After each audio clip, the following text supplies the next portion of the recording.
One of the things that you mentioned when I was in your class earlier today was that you all were studying in Australia, and you did just a few minutes ago as well. Are all of the first grades doing Australia? No, each class is, we have 7 classes, so each class is doing a continent.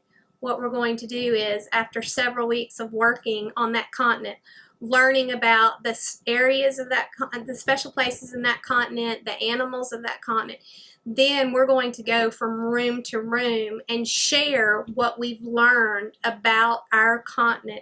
So not only are our children getting to be, they're learning themselves, they're able to go out then and be a teacher to teach other children about the information they've learned. And they're going to use their projects. In my room, it's going to be a brochure. So they're going to be sharing their brochures on their iPads with other first grade classes about the animals of Australia and the places to visit when in Australia.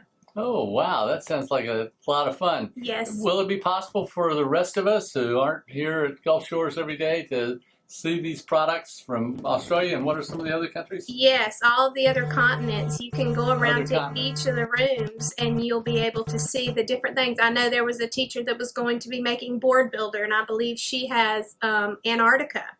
And I know there's someone that's doing North America, and that teacher I think was going to do keynote. So not only are the children learning about different continents, they're also going to see different apps or different programs on the iPad that you can use to make this cumulative project. Ooh, that sounds like lots of fun. I guess Yes. the kids like it too because it's fun and still a learning project. And Yes. you mentioned something that I think is really important, that they're going to be teaching others as well. Yes. Does that Yes. help? It does. And it is really a motivator for them, because when you sit there and you're going through their project with them, you can say to them, okay, can I read this if I were another student? What's missing? And they're able to look at that with their group and say, you know what, we left this out, or we forgot this.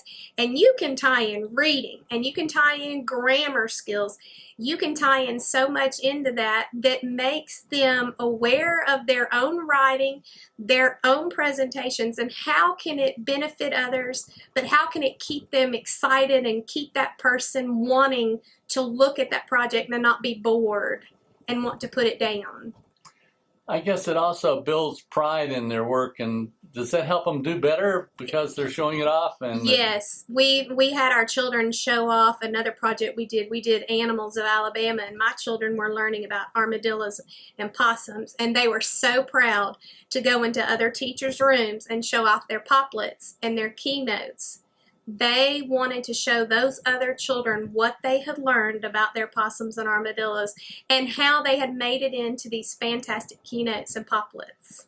And do people get excited about something and then go beyond it? I mean, you talk about. Yes, yes. As a matter of fact, I've got a child that she loved learning about armadillos, and then she turned around and she started looking at how the armadillo was like other animals and started comparing and contrasting with other animals that she had found on the internet on Alabama Virtual Library that were here in Alabama. And she went way beyond what guidelines I had set for them, and it was fantastic. Wow, this is the first grade where they're getting into comparing and contrasting. And she did that Yes, on her own? she did that on her own, yes. So you didn't suggest it or anything? She No, just and decided, that's wow. right. Now that is really fascinating to me. Yes, and for some of my lower children, they were able to learn to capture pictures off Alabama Virtual Library, and then with the help of buddies, they were able to make some basic sentences, and then they ended up making their own poplets, and they were very proud of that. So not only are you reaching your high achieving student, you're also reaching those struggling students as well. That's really great. Well, do you have any closing comments for either parents or teachers or both about the new way of teaching and the use of technology in the classroom? I recommend that you don't give up on it.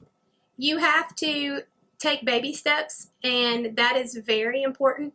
Don't expect something fantastic the first time around. Set your guidelines, what your expectations are from day one with the children.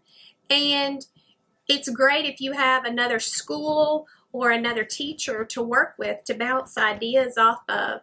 And for the parents, I think you should be very open to communication with them, making sure they understand this is why you're seeing less paperwork coming home. But we've got this great project that we're working on, and when we're done with it, we would love for you to come in and let us share with you. And you'll be amazed at how many parents would love to come in for just 15 minutes. Let the kids show that off to their parents, and then the parents say, now I see what they're doing.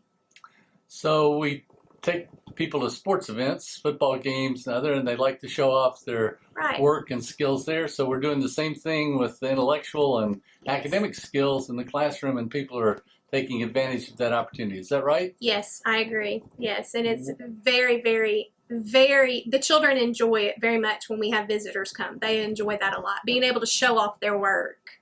Wonderful.